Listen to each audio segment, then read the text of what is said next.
into the electronic book, and I wrote down as many as I could see as quickly as they were entering them, of which you have before you. Now this, in disclosure, due to my travel schedule, I did not see I was supposed to submit this in writing, so what you have before you is the same testimony that I submitted to Robert Steele.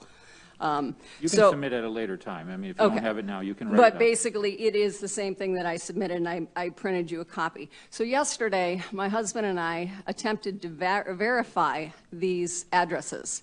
Out of the 8 or 9 addresses here, we were only able to verify that there was one voter that actually lived at this address. And I can present to you one voter. I don't want to say their name, but you have it. This is their address that they show on their voter registration card. This is a church, of which it is illegal to register to vote anywhere but at your home address. So, thank you very much. Thank you. And I'll provide that to you. Was there a question from a member? Oh, no. Sorry. Yes, it was. Thank you very much.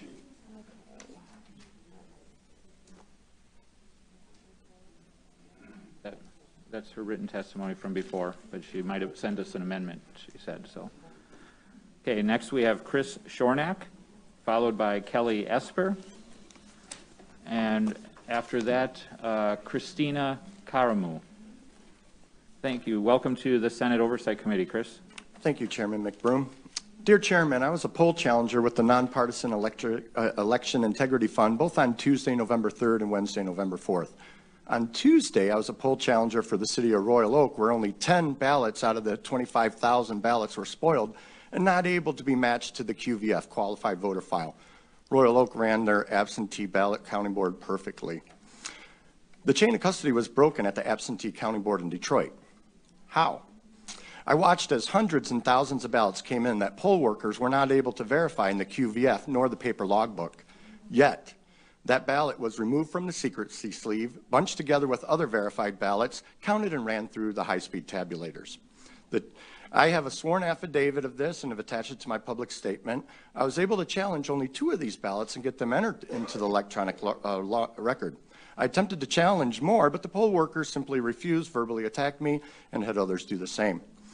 Since then, I volunteered with Guard the Vote. Over the last 3 weeks, Guard the Vote had over 1,000 volunteers painstakingly go through 30,000 of the 172,000 absentee votes in the city of Detroit and found the following results, which I have brought with me here.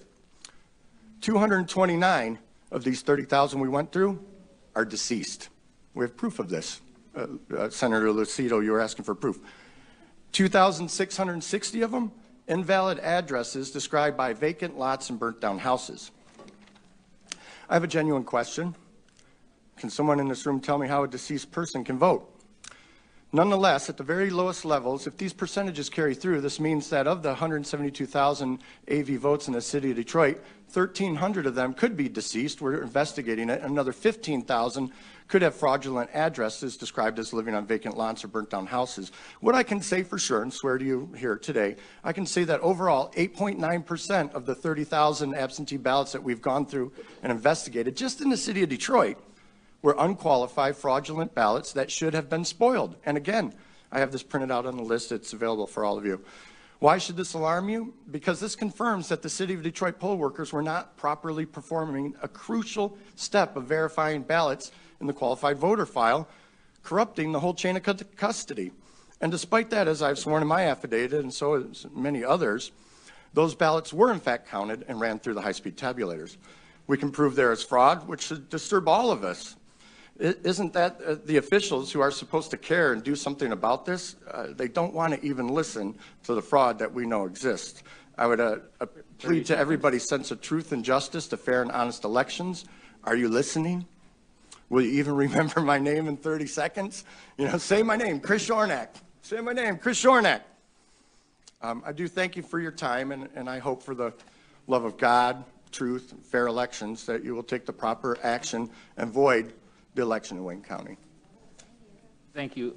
Senator Lucido has a question, please. Thank you, Chris Shornack. Thank you, Senator. He doesn't even have it written in front of him. And you know what's interesting? I grew up with a Shornack family in St. Clair Shores, so I appreciate you coming out. Yeah, you intrigued me. These 30,000 dead people that voted. Well, not 30,000 dead people. This is, 174,000 absentee ballots were counted in Detroit, and we're starting to go through them. We only got through 30,000 of them. Of that 30,000, 229 of them are deceased. Okay. So now, what have you done to further your investigation? I know you started it. Have you turned any of this data over to the U.S. Attorney's Office, which is the United States criminal justice system, or to our Attorney General? These are the top law enforcement officials of this state. And I guess what I'm asking is, Why haven't I done anything with it? well, you brought it to the legislature. We are lawmakers. We're policy people. Some of us are even wonks, like I guess his name is Senator Patrick Kolbeck, which we all respect. At the end of the day, I would love to see some of these things turned over with a CC to the Oversight Committee, because what we've learned is that I know the chairman and the other members of this committee are working real hard to start to look at policy and fashion legislation that will ban, bar, and vitiate all of these concerns. It's very tough to do, but at the end of the day, this needs to go to the Attorney General's office. If there is people that have died and are voting in an election, that needs to be brought to her attention, as well as the United States Department of Justice, that ensures voting as well as the respect of our Constitution.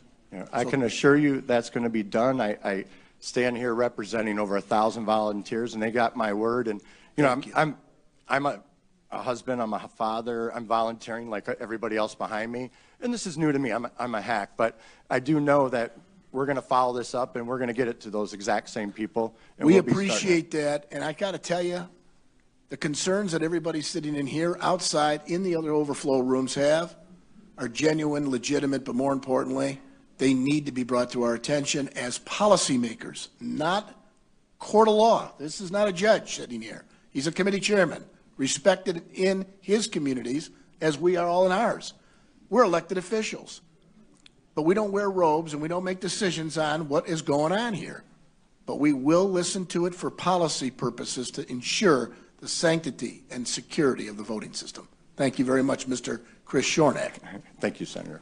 Mr. Shornack, the file folder that you have there, are we going to receive copies of that for the record? I printed out one copy, and Okay. I tell you what, you can have my copy too. Thank you. So you'll have 2 copies of that. And I did cut my testimony a little short. It's slightly longer. I appreciate Wanted that. to keep it under 3 minutes and respect everybody's time. But yeah, let me give you this. If you don't have the opportunity to give me the doubles now, I mean, later is fine. I just, Okay. whatever's convenient Let's for you. do that so we can speed this along. Okay. Any other questions? Not seeing any others. Thank you, Mr. Shornack. Appreciate your time. Next, we have Kelly Esper, followed by Christina Caramo, and then will be Monica Palmer. Ms. Esper, welcome to the Senate Oversight Committee. You have 3 Senator minutes. Hello, everybody. I'm here today as a registered Michigan voter, a mother, an educator, and a precinct delegate. I volunteered my time with the Election Integrity Fund to be a nonpartisan poll challenger. I worked at the TCF Center from 6:30 in the morning until approximately 9 o'clock at night. Throughout my training, I was told that the poll workers should not even have pens or pencils at the table. Shortly into the whole process, 150 tables simultaneously started duplicating ballots. And by the admission of several of the people, who are like the supervisors in Detroit, they had 10 to 12 Republican poll workers. So when you think about this, ballots were being duplicated en masse by 3 Democrat poll workers at a time. Where was the oversight in that? I also witnessed a August 4th primary ballot come in, to which they decided they would go ahead and duplicate it to a general election ballot. I also witnessed several of the poll workers yelling, cussing, all kinds of nasty things at a lot of the poll challengers, including myself. I'm trying to think what else I saw. I'm trying to cut it short. I did submit my whole testimony. But other than that, I mean, it was just rampant, going on all night. I tried to raise challenges and was denied several times. So I know that there were things going on that were not lawful and should not have been going on. It does not give us a free and fair election, and that's why I'm here to tell you. Thank you, Ms. Esper. Could you tell me what happens when you as a poll challenger issue a challenge to a ballot and they say, I'm not going to accept that? I mean, is there a justification given? So it's in my testimony, but I will tell you that the first time I tried to do a challenge, the supervisor of that table handed me a book of rules and told me no, and the process would continue. And subsequent times, I mean, was there any direction given as to what was invalidated about your challenge? No. Were you able to Just challenge denied. any ballot successfully? Just denied. Did you see any of the other challengers successfully challenge a ballot? I did not. Okay. Any other members have a question? Okay, thank you very much for your testimony. Thank you.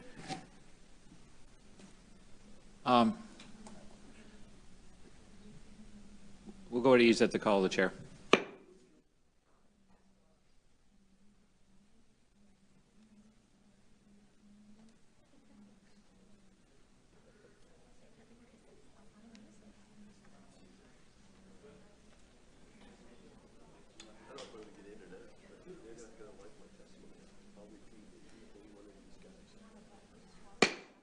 Committee will come back to order. Mr.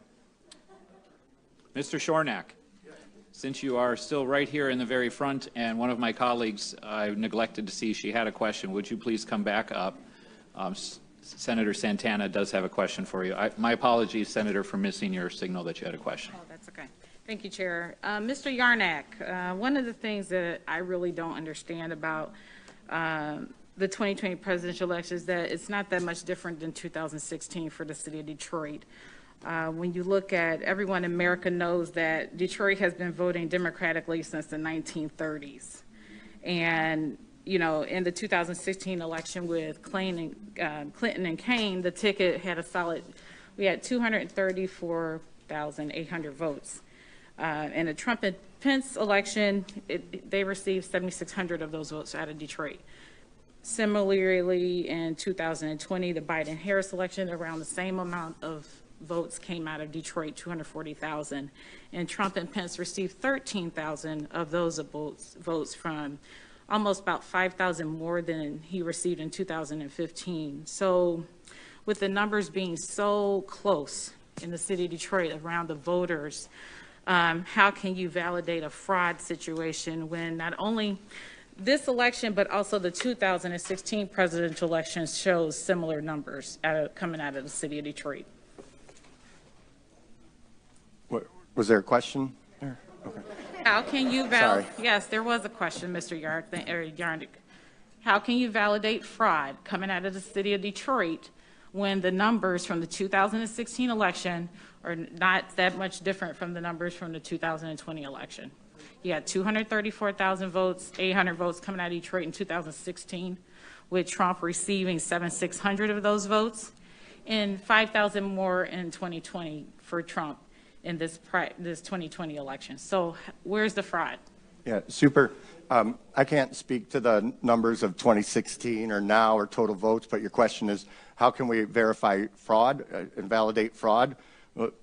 Over 229 deceased people voting, that's fraud. That's not my definition of fraud. That's just the generally accepted definition of fraud. And 2,660 vacant addresses of burnt down lots, and these people voted, the dead people voted, that's fraud. That's how I validate the fraud and my personal experience on November 4th, being there, watching ballots come in that aren't in the qualified voter file. They're not on the written log, and yet they're still counting those. And you'll hear from other people say, hey, all we want to do, it's so easy to challenge a ballot. You just go like this.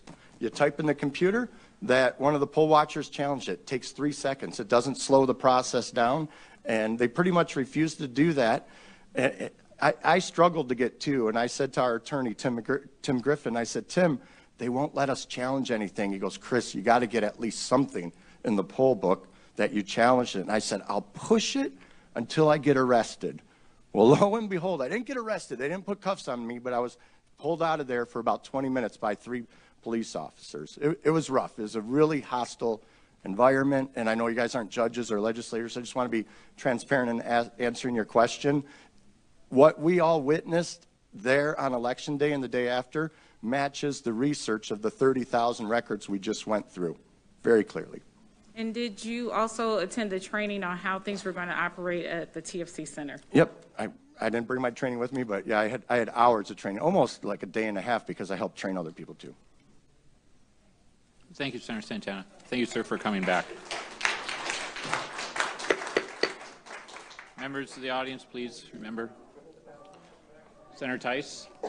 Thank you. I just want to apologize. I have another committee that I'm supposed to be chairing. I'm going to head off and do that. It shouldn't take very long, and then I will be back. But I wanted to apologize. I'll make sure I watch whatever I miss on the recorded session. Thank you. Thank you, Senator Tice. Next, we have Christina Caramo, followed by Monica Palmer, followed by Karen Cordes.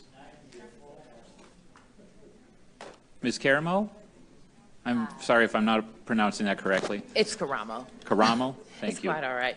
Welcome to the Senate Oversight Committee. You have 3 minutes. All right, thank you for having me. So I was a poll challenger at the TCF Center on Monday, November 2nd, 3rd, and 4th. On November 4th, early in the morning, I was standing at the adjudication table, and a ballot came across the screen. The ballot had a straight party ticket vote for both the Democrat and the Republican. It was a filled-in circle, which is an intentional mark. It's not a dash, it's not a dot. When the ballot came across the screen, there was no other marks. None of the judges and none of the other ballot proposals had been voted on. The poll worker then said, I think I'm going to give it to the Democrats. That's absolutely absurd. That is illegal. The vote should have been tossed out. At that moment, I said, absolutely not. I'm going to challenge this. So I go get her supervisor. And then her supervisor defers to her and says, well, what do you think? And I'm like, well, what do you think? It doesn't matter what you think. It's the law. Our feelings, our emotions, our thoughts are totally irrelevant. You follow the law. And that ballot is to be tossed out. But she wanted to give it to the Democrats. So then I go get the gentleman who was overseeing the entire absentee ballot counting process while Daniel Baxter was gone. So this gentleman's name I do not know. I go get him. He's overseeing the entire process while Daniel Baxter is gone. I ask him. He says to the girl, what do you think? It was disgusting. I was enraged. And I simply asked a question. I said, well, why not give it to the Republicans instead of the Democrats? The gentleman began screaming at me, began yelling at me, began telling me that I had no right to talk to her, and he told her to push the ballot through. And prior to that, that same poll worker, a ballot came across the adjudication screen where this voter had voted for Joe Biden and the Green Party presidential candidate, and she gave the vote to Joe Biden. I also saw the ballots show up in the middle of the night. Also, I inquired about the tabulation numbers from the tabulation machine between shift changes. I was denied that information. We saw a lot of irregular things. This is not an anomaly. Just because all of us have different accounts of what we saw, that doesn't make them invalid. And to expect Secretary Benson to actually do something about it is foolhardy. To accept Dan and Essel to do anything about it would be foolhardy. So we're appealing to you guys to do something about it. Because if our elections aren't fair, then we have no republic left. It's a banana republic. We have nothing. And we don't trust the election process. Why do you think a lot of people don't vote? Because they feel it's a big fraud. So our claims are being dismissed. I mean, Secretary Benson dismissed us before she did any investigation. So clearly she can't be trusted to do her job. It's not our job to conduct an investigation. There are paid officials who are to do that. And we're imploring you guys to please step up and listen to us and investigate our claims. Check us out. Don't just take our word. Investigate what we had to say, because we have nothing left. Thank you. Thank you very much. Any members have a question? Vice Chair Lucido, please. Thank you. Extremely insightful. All these accounts that you've indicated, and it's been pretty clear. I mean, it doesn't seem like you're on the edge. You're sitting right here in front of us. Has any of these accounts gone to the attorneys that are representing the candidate or candidates? I did submit an affidavit. They are pursuing lawsuits, but we also need our Attorney General to investigate it because ultimately it's her job to enforce the law. I agree. And if she doesn't do her job, we can't just accept that as, oh, I'm just not going to do it. You guys are lying. Thank you. Appreciate it. Thank you, Senator Lucido. I don't have any other questions. Thank you so much. Did you submit written testimony? Okay. No, I did not. No, I can, though. Please do. All Thank righty. you. Thank you. Next, we have Monica Palmer, followed by Karen Cortis, and then after that will be Brian Pennebaker. Ms. Palmer? Yes? Yes. Welcome to the Senate Oversight Committee. You have 3 minutes. Thank you, Chairman McBroom. Members of the committee, I appreciate the opportunity to speak to you. My name is Monica Palmer. I am the chair of the Wayne County Board of Canvassers. After the primary election, we had 76% of the Detroit absentee precincts unrecountable because they were unbalanced and unexplained. At that time, the Board of Canvassers issued a bipartisan resolution asking for an investigation of the election, and we asked the Secretary of State to assist in conducting the November election, understanding that there would be an increase in the absentee ballots that were cast. When we went through the primary election, I was asked as a canvasser, what happened? How did we end up with so many precincts out of balance? Was it fraud? Was it human error? And at that point, I didn't know because I had never witnessed the process in person. In the general election at 9 p.m. election evening, I went down to TCF Center to observe. I was credentialed as a Republican challenger, but I did not challenge. I was there just to hopefully see some improvements while I was there. One item that I would like to point out to you, the ballot containers that the ballots are stored in, those are supposed to be certified by the Board of Canvassers. They have expiration dates on them, labels. As I was walking through the TCF Center, I located 5 ballot containers that had red labels on them that said do not use. Those were rejected by the Board of Canvassers because they were not secure. The last order that the City of Detroit placed for their ballot containers, the welds were not properly sealed on the back, and you can actually slip paper in and out of the back of those ballot boxes. Those absentee counting boards that used the red label uncertified ballot containers, those will not be recountable. 1 minute. 1 minute. The other thing that I would like to note, I did see an improvement with shift change for election inspectors. I think that was helpful instead of having people work the entire time and be very tired. As you're looking at policy moving forward, I would like to point out that Tuesday evening from 9 p.m. to 5 a.m. the next morning, the majority of the election inspectors who are working at the tables processing the ballots were idle for at least, I would say they were working about 2 hours of their entire shift. If you're looking at improving the process moving forward, the adjudication process is what is the bottleneck, and it's taking the most time. I would look at more funding and more equipment for the adjudication process as a solution for policy changes. I do have additional information regarding poll books and how that impacts the canvass and balancing out of the precincts, but I don't think we have time for that this afternoon. If you have additional questions, I'd be happy to answer them. Yep, Ms. Palmer, thank you for that, and I would like to be able to reach out to you later and ask not just some of those questions, but to understand better some of the canvassing processes and how they work too. So I appreciate you taking the time to be here. Vice Chair Lucido has a question. Thank you very much, Mr. Chairman, and thank you, Ms. Palmer. I echo the same sentiments. I think that you're knowledgeable and, more importantly, necessary to create and to shape policy. And it would make more sense Did you take any photographs of these boxes, these ballot boxes with the red tags? I did take a photo of one, yes. Mr. Chairman, now they've been, did you offer this as part of your testimony, some of these photographs that we can have on file? And are you planning on submitting those to the Attorney General of this state and the U.S. Attorney? I will include that with my email to all of you. Through the chair, I don't have a problem with the clerk or whatever receives it. Do you know whether or not those ballot boxes were being used? Yes, they were on the floor at TCF Center. Was that included in your affidavit? It was not. I did not submit an affidavit as to the events at TCF Center. I was there observing, and I did not want to impact the canvas with what I saw. But you are a necessary party now, Yes. based on your testimony. Yes. Thank you. Thank you, Mr. Chairman. Thank you, Vice Chair Lucido. Seeing no other questions, thank you for your time today. Thank you.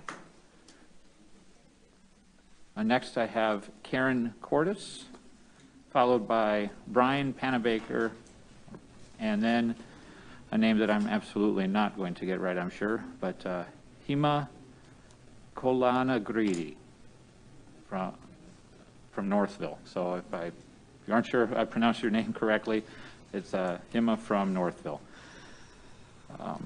Okay. Right now we have Ms. Cordes. Right. Welcome to the Senate Oversight Committee. You have 3 minutes. Thank you. First of all, I'd like to thank you for the opportunity to speak today. My name is Karen O'Brien Cordes, and I'm a registered voter from Novi, Michigan.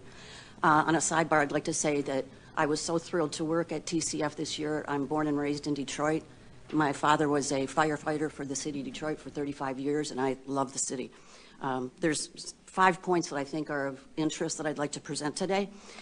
The first is I applied to be a poll worker weeks or months before the election and was told that they were full. So then I decided that I wanted to be a poll challenger because I wanted to work at TCF. The first thing in the morning before the work started on November 3rd, Mr. Baxter was speaking to the entire community at TCF, and I found it interesting when he asked for a show of hands of how many Republican poll workers there were. From my quick peruse of the view of the room, I saw no hands go up. And I commented to one of the workers that I was with, wow, that's a surprise. I don't see any Republican hands go up. So I thought that was kind of interesting.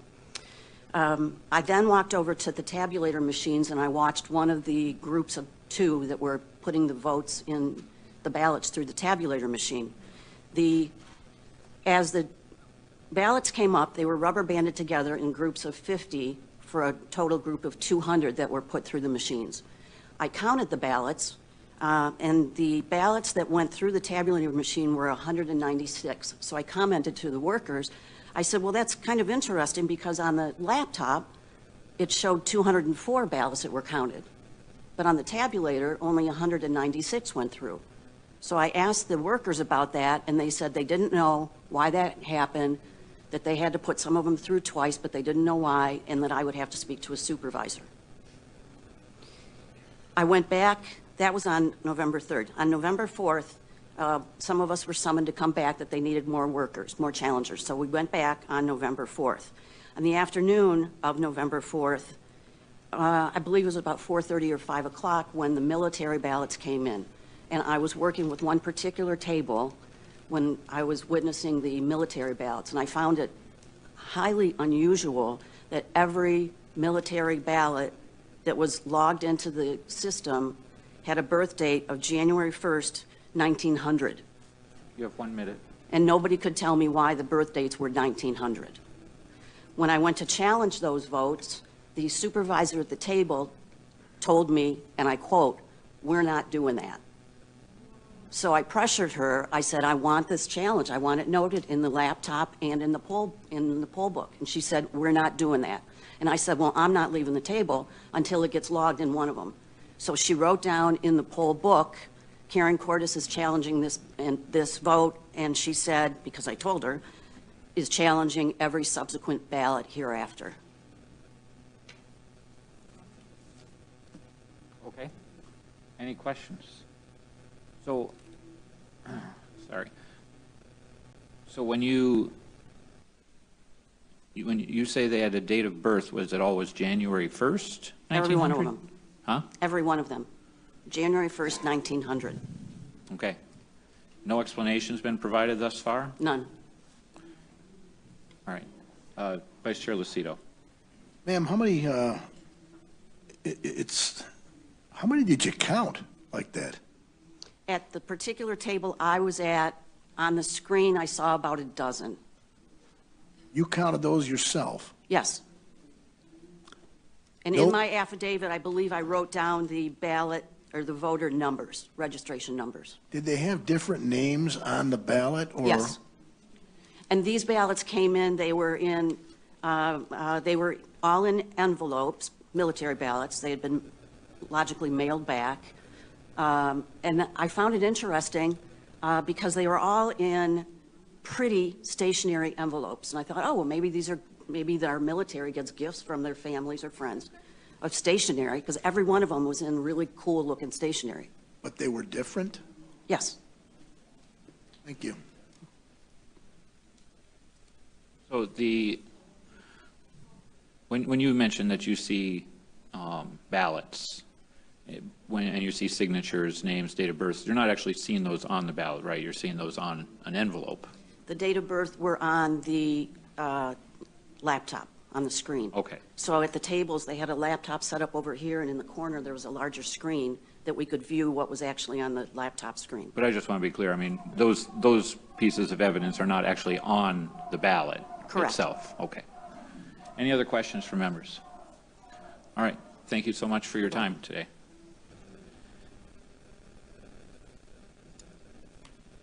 Next, we have Mr. Brian Pennebecker. After him, we have Hima Kolangaretti and then Melissa Carone. Welcome to the Senate Oversight Committee, sir. Thank you, Chairman McBroom. Thank you for giving me the opportunity to speak, and thank you, Vice Chair Lucido. I appreciate your time. I know it's valuable. I drove through a snowstorm from Macomb County to get here today because I felt it was very important. It was very important to do everything in my power to help preserve the republic that was established 245 years ago. Great patriots gave their lives for this republic, and we're about to see it start slipping away from us if we don't preserve election integrity in this country. So I want to give some general observations of specific events that I witnessed on the 2 days that I served as a poll challenger at the TCF Center in Detroit.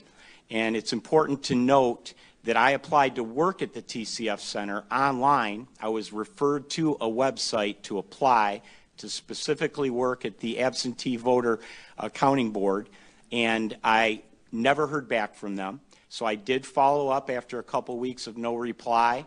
I called, there were 3 different phone numbers to contact on that website. I called all 3 of them, did not get answers, so I left voicemails at all 3 of those numbers. Again, I did not receive a reply. So at that point, we were within a week or 2 of the election, and I wanted to participate, so I volunteered to work as a poll challenger. Now, I had applied to work there because I heard Detroit was short of poll workers. Obviously, that wasn't true, or else they saw that I identified as a GOP with the GOP party, so they never returned my calls or responded to my application. So that initially I found concerning right off the bat. I did not prepare a statement for my remarks today, so I'll be using the sworn affidavit that I submitted to a lawyer named Sean Flynn, who's working directly with Rudy Giuliani on collecting evidence, sworn statements. I hear in the media all the time that there's no evidence, there's no evidence. We met in Macomb County about 3 weeks ago with Sean Flynn at one of the GOP offices, and he walked out of there with a stack of sworn statements. Statements that, you know, you're familiar with the fact that people made these statements under oath and under the threat of perjury if they lied or were misleading. 1 minute left. Okay, so 2 of the main observations that I witnessed at the TCF Center on both the 3rd and the 4th when I was there When I got down there on the morning of the 4th, I went back for an additional day because I witnessed so many irregularities when I was there on Election Day on the 3rd. Immediately upon walking in, I ran into Randy Bishop, and Randy owns the radio stations. He's very IT savvy. He said, Brian, I was here all night. What's going on here is unbelievable. He said, let me show you something right now before I leave. So he walked me over to the high-speed scanners and tabulators, and he said, see all these Ethernet lines running out of the tabulators? They're all bundled together as they accumulate, and then they're all connected to these routers, and then they all go to the main computer. He said, these are all hooked into the internet, and that is illegal, and it should not be happening because it opens them up to hacking. So I was aware of that immediately when I got there. That's 3 minutes. Can you put your rest of your remarks in writing for us? Absolutely. Okay, thank you for your time. Appreciate it. I'm sorry that we're trying to keep moving. Any questions? I understand. Okay, thank you. Thank you for your time today, sir. Thanks, Brian. Next, we have this name that I'm doing very poorly with, Hema. Oh, Hema, welcome to the Senate Oversight Committee. After her will be Melissa Carone and James Danley. Hema, welcome to the Senate Oversight Committee. Can you tell me how to say your last name correctly? Kolanagi Reddy. So now everybody else can know. The moment I saw you holding on to that card, I'm like, that's me. That's got to be me. Well, you have 3 minutes, so thank you. Thank you. Thank you for giving me this opportunity to speak. This is my first time doing this as a poll challenger at TCF. As an immigrant to this country, as you can tell, we had great respect for America, the elections here. We always thought it has a lot of integrity, whereas the countries we come from, a lot of things happen. But all of that changed the day I went there. Like I was at TCF on both the days, 3rd and the 4th.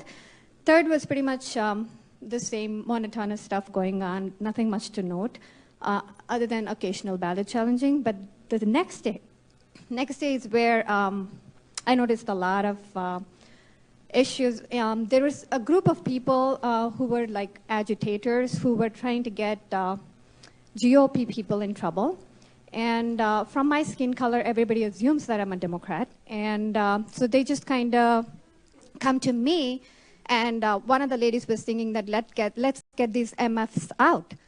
And I'm like, MFs who? Like, because she thought I was a Democrat. Then when I pulled out my tag, she looked at me and she's like, you're on the wrong side.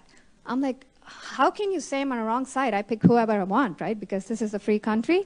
But then I noticed that they were going and getting all the white male Republicans out by, just kind of sheer intimidation, just saying, oh, your mask flipped, you're going to get people killed, like you heard from so many other people.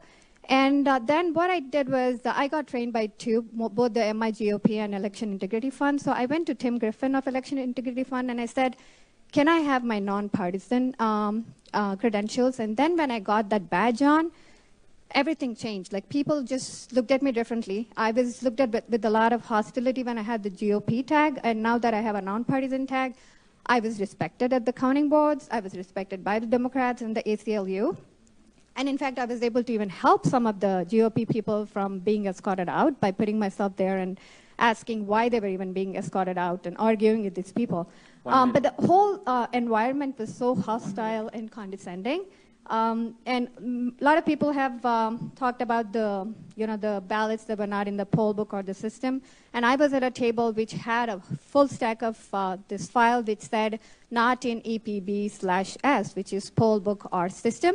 They were scanning and manually entering them, and the signatures on those sleeves were exactly alike, like a bar graph.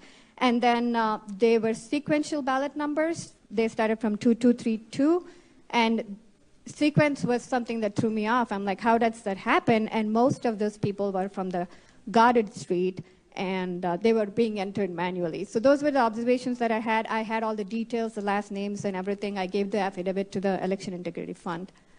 The thing that bothered me was that when every time a GOP challenger was being escorted out, all the poll workers, Democrats, and everybody else were cheering. And that was very disappointing because these people were just doing their job. They were not attacking. They were not there with guns. They were just volunteering their time, and they were treated with utmost disrespect.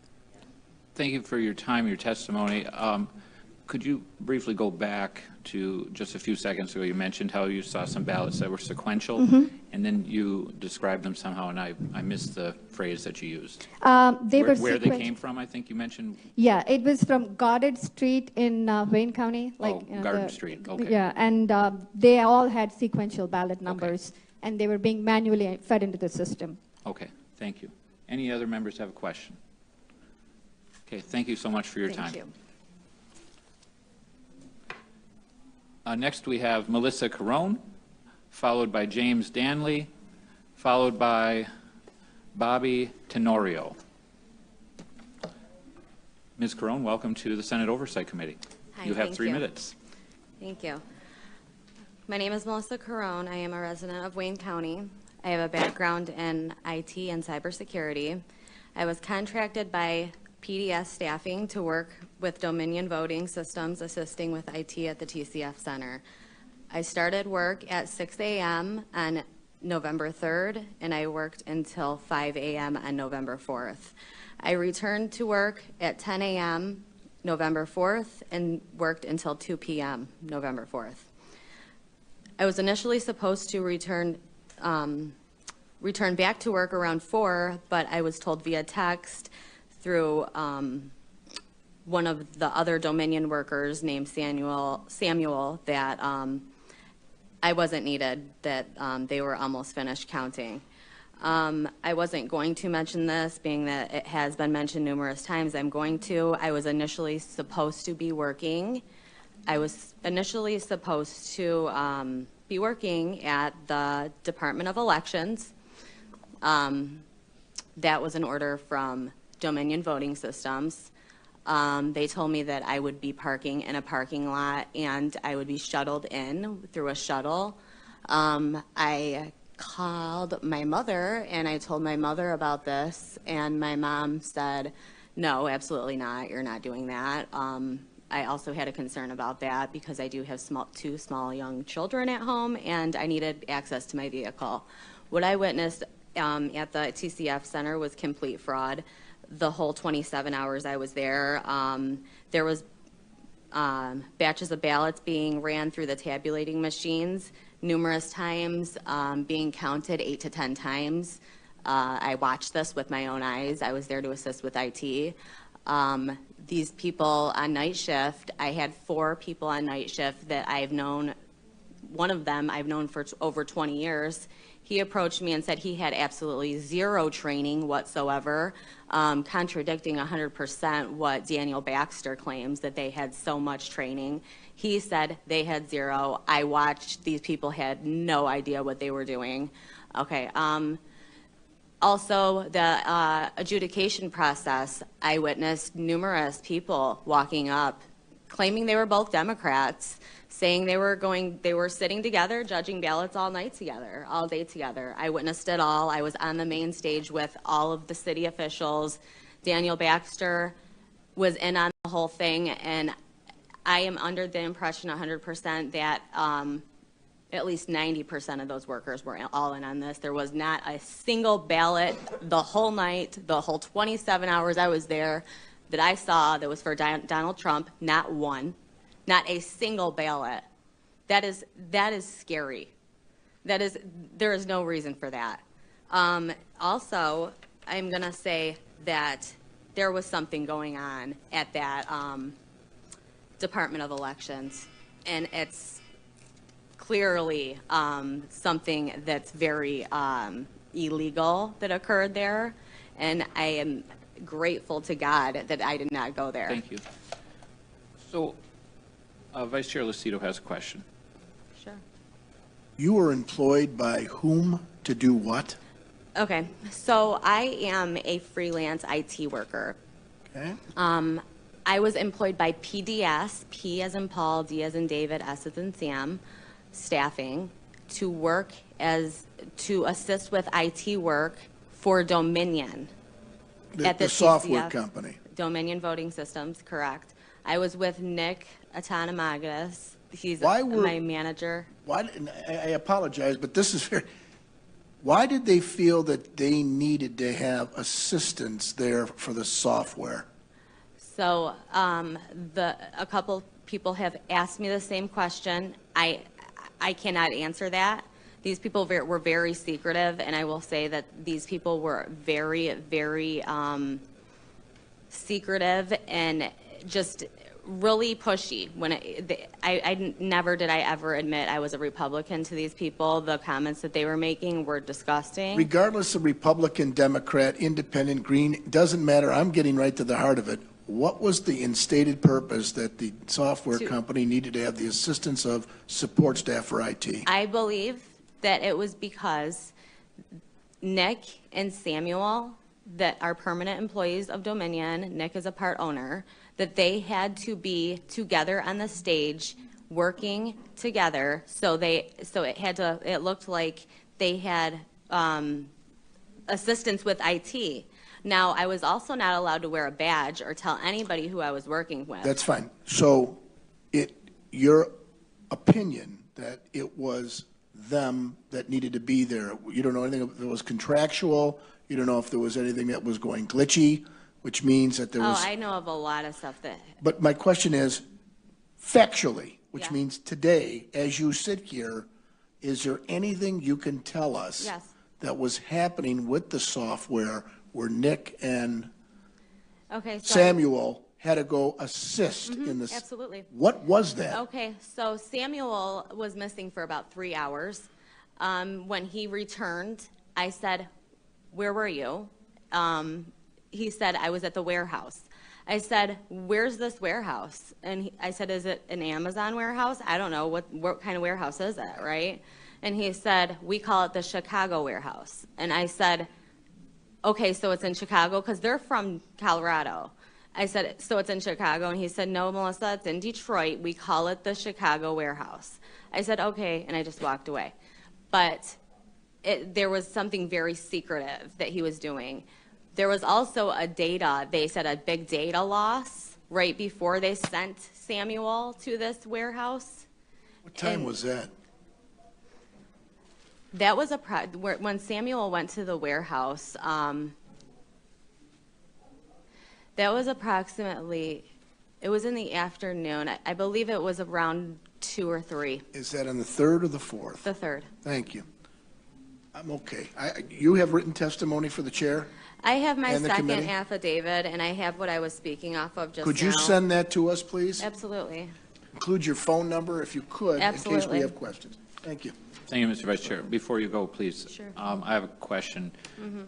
When you testify about ballots being counted multiple times, what are you basing that analysis that they were counted multiple times? Okay. So, I'm sorry. So the tabulating machines, when a ballot jams, it puts up an error. It'll say discard or recount.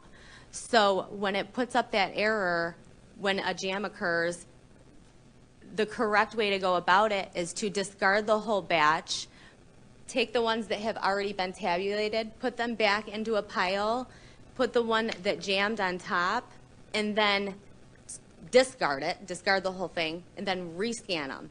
They were not discarding. So they were just rescanning, counting ballots 8 to 10 times, just recounting them. They had absolutely no idea what they were doing. So you're saying that they were literally opening up the box, taking the ballots back out of the box, and then sending them through again?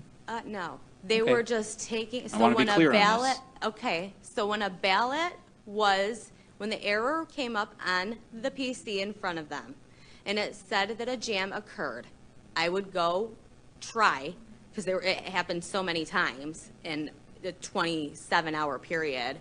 Each machine, it did it between 2 and 3 times an hour. So, because these were folded ballots, they're mail-in ballots. So when it occurred, and then it threw up the error, discard, rescan, as I just stated, you are supposed to take the problem ballot that got jammed, put it on top of the whole pile, discard it, because that's why the option is there. If you do not discard it, it is recounting it. So they would take the ones that were, say ballot number 25 had an issue. You had already went through 24 ballots. So you're going to put them back all in a pile, and you're just going to rescan it? So it's counting those 24 again, instead of discarding those 24 and restarting. Oh, but that, I mean, that's what I was trying to ask. I mean, so they're literally taking, you're Did I saying. answer correctly? You're saying that they're taking ballots that already went through the machine, taking them and scanning them a second time. That's absolutely what I said, yes. So help me understand, because I haven't worked in AV counting center. I've been to my precinct, and when our ballots go into the tabulator, there's no access to them after they're accepted. I mean, they go into a sealed box. Oh, There's no no, access these to ones, them. no, I've heard that too from other states, that they do drop directly into Right. a steel box. No, the steel boxes were behind them, which I could say a lot about that too, but I won't. But they were using those for barriers for the poll watchers so they couldn't get close, the steel boxes. But no, they were 100% in the counter's hands. This whole process, they were allowed to do whatever they wanted to do. Nick and Samuel that worked for Dominion, they were on the stage. They had a contract employee, me, and another one that was from Texas. I have his name right here, Miles Smiley, 90-year-old man there to assist with IT work. He did not have any kind of background in IT and worked in and lived in Tennessee. So this man was just walking around aimlessly. You know, I was really the only one running around like crazy helping these people. Thank you for that clarification. I'm not aware that it. No, and they were responsible. The machines I've been exposed to don't work that same way, so I was just checking in on that. Senator Tice. So I'm trying to figure out the whole line of everything here. So you were trained to work with the equipment and the tabulators themselves? Correct. And they were going to send you to the Department of Elections? Initially, that is So where did I they was have scheduled. Tabulators at the Department of Elections? That's the main question here, huh? Because I was trained on the tabulation and adjudication process, and how many people just came up before me stating that they saw people walking in and out of that Department of Elections with ballots. Okay. As I stated, I was not supposed to even talk about this today, but I'm going as to. they're scanning, they have a pile of them, they're putting them through a scanner, and the pile, once it's gone through the scanner, is still fully accessible to the person Absolutely. who's doing the count? Absolutely. Okay, thank you. They could scan them 50 times if they wanted to. Any other members have a question? Senator Lucido? Yeah, Senator, this is interesting. You were trained to oversee tabulators. Is that what you told us? I was trained to assist with IT In tabulators. and the adjudication process, correct, sir? Who trained you to use Dominion. your technique on the tabulators as it relates to the IT? Dominion. Dominion did. Was it their representatives that came to the TCF Center? It was the owner of Dominion, Nick Economagnes, that came to the TCF Center, which is extremely insane because he's like the top of the top with Dominion, which is he's missing. When He's did you gone. meet with them at the TCF Center to get your training? Okay, so my training was in Allen Park at the hotel they were staying at, right off of Southfield Freeway. It was November 2nd for 1 hour. The day before the elections? November 2nd, correct. The day sir. before the election? Yes, sir. 1 hour training. Was it done by video or was it done with a tabulator? It was done with a tabulating machine and an adjudication machine in a room, in a conference room, and all we did was walk around it and nothing. We were given a binder, I have it right here, from Dominion about all their image cast, about how their software works. I have every Dominion employee here. I have the ones that were at How many were with the you in this? warehouse. How many? 5 total. 5 total. 2 contract employees, 3 permanent employees of Dominion. Let me just say this, there was 1 permanent employee of Dominion. She went by the name of Danielle. Her real name was China, which she told me later. She's the one who told me Nick was a part owner, which was confirmed later on. She was acting very bizarre the whole night, would start crying, would start saying she couldn't handle being there. Okay. I saw the van come in at 4:30 full of ballots. That she left an hour before that, had someone pick her up. Thank you. Mr. Chairman, as long as we get her testimony, I would be intrigued to look at whatever you have Absolutely, through the chair. absolutely. Thank you. Thank you, Mr. Vice Chair. Thank Hold on. I have another question for you, ma'am. Please. Please. Vice Chair Irwin has a question. Thank you. Thank you, Mr. Chair. If I were to take a ballot, an absentee ballot, and I were to run that through a machine multiple times, and that ballot were to be counted multiple times, is that machine going to reflect those votes in the vote total at the end of the day?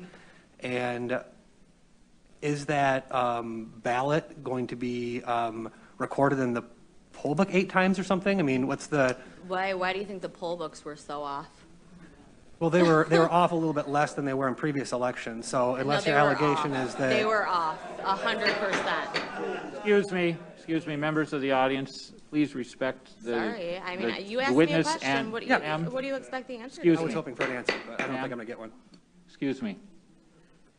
I couldn't hear what was going on because too many people talking over each other. So if you could please, Mr. Sure. Vice Chair, finish your line of questioning. I'd like to hear the end of it, please.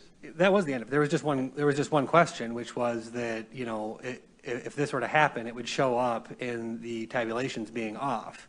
And we know, They were do we off. know to what extent that they're off? They were off. Right, yeah, we know that. So why are you asking? What are you asking me?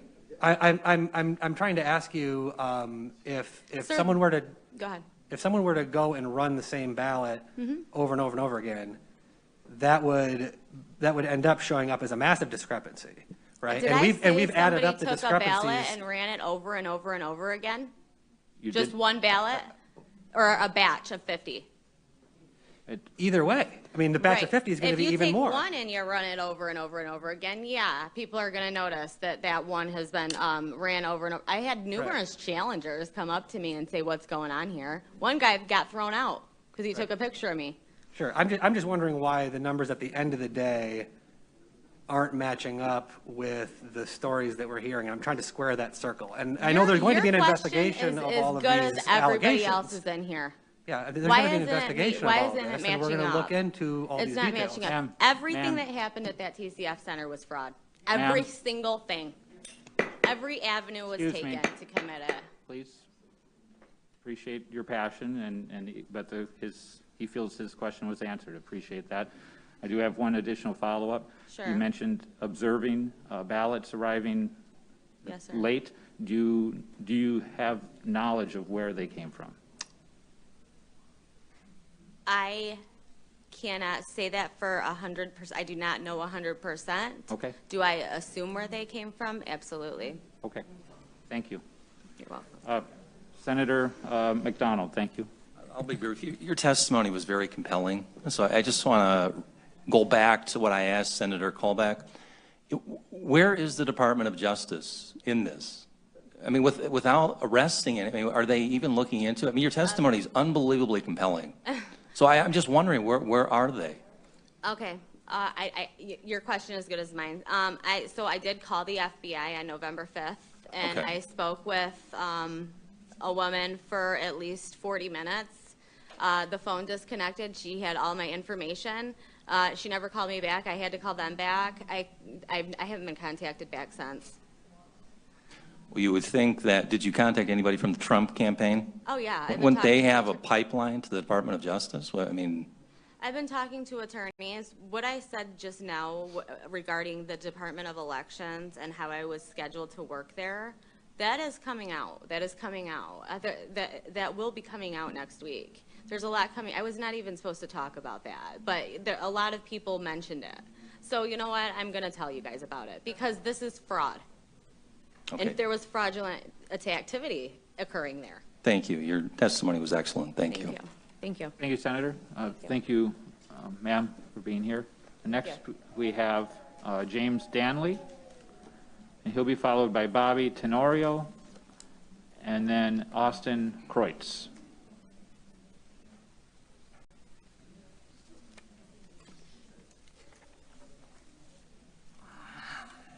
Welcome, Mr. Danley. Thank you, committee members. You have 3 minutes. Appreciate the time.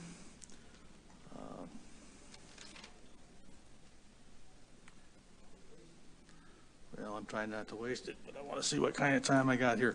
Okay, it's items that occurred during the election and subsequent counting process. My name is James H. Danley, and I was a poll challenger at the TCF Center on Tuesday 11/3 and Wednesday 11/4. I've signed and submitted a 13-page affidavit to those items which I witnessed personally. The following are only a few of the most egregious items witnessed. I was not allowed to perform my job, and from what I observed, were any of the GOP challengers in accordance with Michigan laws. We were constantly prevented from getting close enough to see what was going on with the with respect to the ballots. Procedures were not being properly followed. When we brought these to the attention of the supervisors, our concerns were dismissed and ignored. We observed ballots being backdated from 11/4 to 11/2, and data being entered into the computers for these mail-in ballots. Poll workers were entering ballot information from new mail-in ballots, including dates of birth of 1/1/1900, into the electronic poll books and processing those ballots for tabulation. The information wasn't in either the electronic poll book or the paper supplement book prior to that. There's been lots and lots of reports after the election counting process. First of all, I did email a copy of what I'm reading from to each of the Republican senators and the House of Representative members. So I'd be happy to provide this to you. Dead people were voting. I sent a website to that effect, and the list that they had up to that date was 17,327 randomly checked Michigan voters that were registered for voting and were above the age of 80. Every name on this list has voted in the 2020 election. Check for yourself, and has also been found in one or more of the obituaries online. This is the most important election in my lifetime, and I think the most important election in the history of our republic. Every legislator, whether seated in the House or the Senate, whether Democrat or Republican, took an oath to defend the U.S. and state constitutions of the U.S. and Michigan against enemies both foreign and domestic. Time is of the essence, and now is the time to fulfill that oath. Despite what the media is telling everyone, there are mountains of evidence that voter fraud occurred on a massive scale, the likes of which we've never witnessed in the country. 30 seconds. For those politicians that say we have to tighten up the election process relative to mail-in ballots for future elections, you admit that there are problems, and you propose to fix those problems sometime in the future. I and millions of Americans say no. You must fulfill your oath and do your duty to the citizens of the state and country now. You can't turn a blind eye to the mountains of evidence proving the fraud, and the citizens of this state expect the state legislators to act swiftly to correct the fraudulent activity that took place in this election. Because time is of the essence, this cannot wait for the completion of the lawsuits currently underway. Thank you, sir. I did submit this to each of you. I would appreciate it if you would go through it thoroughly, read the articles that I've attached to it. Thank you, sir. And we appreciate it. Thank you. Any questions? No. The committee will go at ease for 5 minutes.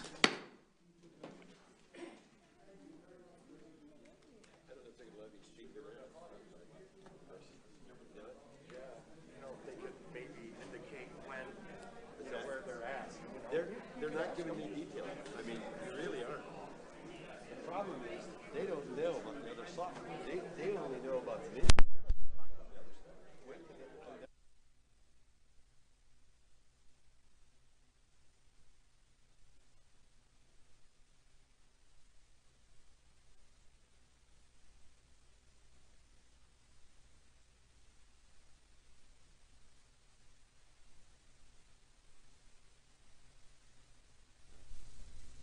That was about almost just over 2 hours, I guess, of initial testimony. We are live. If you're just now joining us, we are in Lansing, Michigan for the Public discussion, the Senate oversight hearings here in Michigan in regards to the 2020 presidential election. Before we get into a recap of what we found out, we do want to make sure that we let you know that all of this is brought to you by our friends Mike Lindell and Philip. We are so thankful to have Mike and MyPillow.com a part of this team here at Right Side. Yes, and please use our code RSBN at checkout at mypillow.com to get a huge saving.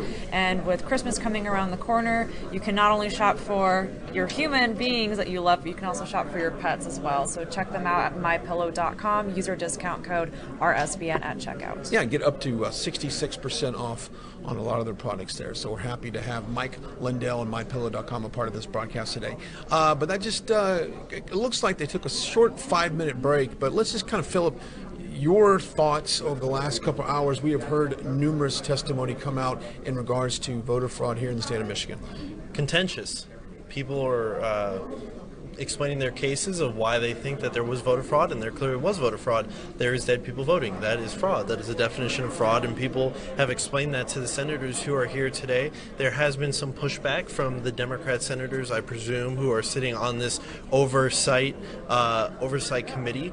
But the people are still here. They're bringing their case forward. They said they've been in contact with federal law enforcement, whether it be the FBI. They've also been in contact with the DOJ. I'm sure you've heard all that through watching the people here today. But it's contentious. People are really fed up, and that just, you can see it based upon the people who are outside. They realize that this election, there was major fraud in this election, and it'll start to unfold over the course of time. Right now, we just have to wait, and we have to go through the process, though. It almost seems defiant, Lilith. You and I looked at each other several times during this, and of course some of the votes coming out of Wayne County historically have been Democrats, and one of the things I brought up here silently was, what if that's been corrupt year after year?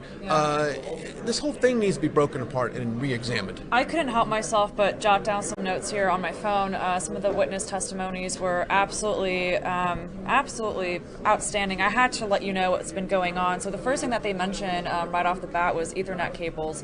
So they were talking about the internet connection and how it causes for outsiders to hack into the system.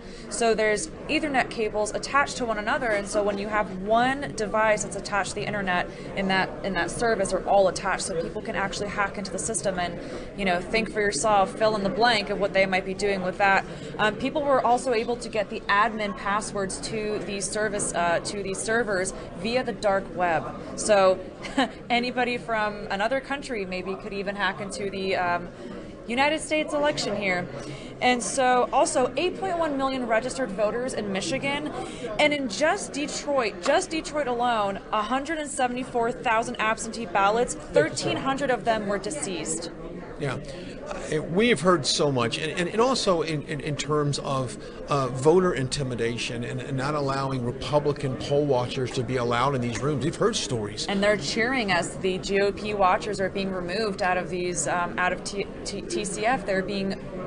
They're just clapping them on as the GOP watchers are being removed. Yeah, this is what, and that kind of stood out to me. Yeah, Philip. I also think it's important to note for our friends who will try to censor us for sharing this information that obviously not everything here is 100% verified, but these are sworn statements under oath, punishable by perjury. And that's simply what we're doing today here, is we're presenting the information that is being presented to the Oversight Committee. So we're going to continue to do so, but there is certainly legitimate claims of fraud in this election. And we saw some of that pushback earlier by some of the people on the panel, and it comes to a point where even here in the room, people sign a little bit, like, why are we so defiant on just trying to answer these questions that are presented to the panel, and that we've seen some discrepancies in the voter machines. We've seen, logistically, it's impossible to run some of these votes through a machine multiple times. When you notice a pushback just from the panel, you start to realize the bigger picture, right? The bigger picture. When you look at locally, how corrupt it is locally, and for all these people to not have their voice, 8.1 million registered voters in Michigan, to feel like they're not being heard locally. Imagine that on a grander scale. Imagine what President Trump is fighting. Absolutely, and of course, President Trump has been active in our broadcast as well. We post it the live stream here, and of course we want you to do the same. You can tag a friend, share this live post, because I think it might get interesting on the other side of the table. I do want to mention that outside there are several supporters, so you probably see them through the windows, And guys. it's freezing out there. It's They've freezing. been out there since 9 and they a.m. have been very vocal into the window, Stop the Steal. And I think that perhaps they're listening to this broadcast outside, so they're getting all the information in this room. Now point out, and another floor, there's an overflow room here as well. So we got about 45 to 50 people here on the floor. But if you're just now joining us, we are here in Lansing. Of course, this is a part of the Michigan public hearing. We've heard, I was in Pennsylvania, very different scene there, Philip. I was about to ask you, it was a how very was different that? scene there in Pennsylvania. It was almost in a very encouraging environment where everyone wanted to find the truth. And I'm not talking about just echoing a sentiment here. It's they wanted to find out what was going on. I gotta say, there's some people in this room that don't necessarily want that to come Absolutely. I mean, I agree 100%. I said it earlier. There is some contention in this room from the people who are sitting on the board of this Oversight Committee, and they're giving the people pushback and they're giving the people flack who are trying to present their evidence of voter fraud. Let's go ahead and turn the camera back. Let's listen in. Looks like we're getting back into the second half of the events here in Lansing. There for a little 5-minute leg stretch. We'll resume testimony. Next up, we have Bobby Tenario, followed by Dr. Michael Dubiel. I'm sorry, the cards got a little shuffled here. And so it was Bobby Tenario, followed by Austin Kreutz, and then Dr. Michael Dubiel. Oh, my mistake. You're the first one who marked that, so I hadn't even been looking at that box anymore.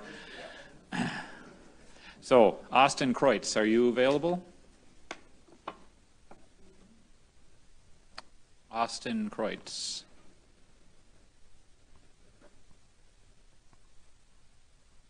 Austin.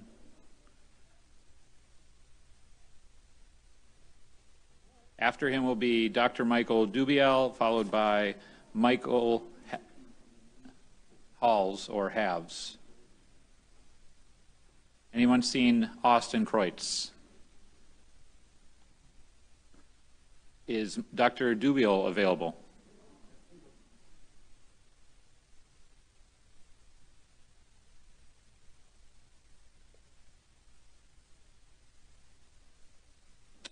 Is Michael Halves or Halls available?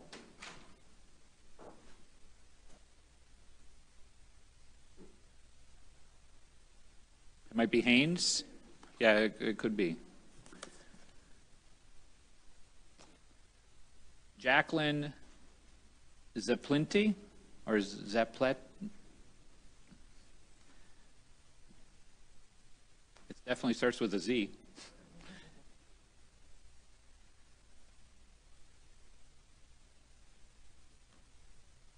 Lori Eba. I'm going to run through these names one last time, but we can't hold up the show forever. Austin Kreutz. Jacqueline, please go ahead. I will keep these other cards on top briefly for after Jacqueline's testimony in case they're indisposed at the moment. Welcome to the Senate Oversight Committee. You have 3 minutes. Dual credentialed for Election Day this year. I worked at a precinct 205 at Mason Elementary School in Detroit during the day, and then I also worked at the TCF Center that evening as a poll challenger. So I've submitted my written testimony, also an affidavit to you today, affidavit that I had submitted with the Trump campaign previously, so you have a copy of both of those.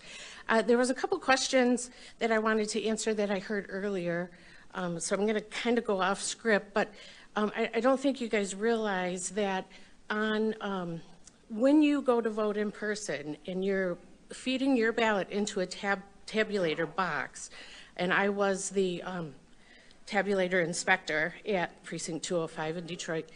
It goes in, if there's an error, it comes right back out at you. You see the screen, you have an option to either correct your ballot or resubmit it as is.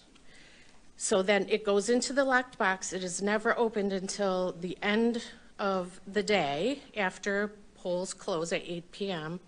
And then it is, you know, opened up, processed, put into sealed envelopes, and so forth. So the high-speed tabulators look more like, that were at the TCF Center, look more like a printer. And so they were fed 50 ballots at a time, sometimes in stacks of up to like 200. They were each, you know, individually, rubber band at 50 at a time was the way we were taught, or that's directed to do. And they just came out the back. They were in a bin there, an open bin. So they could grab them all and refeed them. So I don't know if, you know, you all had a clear picture of that sense of, you know, they were just open and available to basically, oh, you get an error, grab it back, feed it through again. So that's where a lot of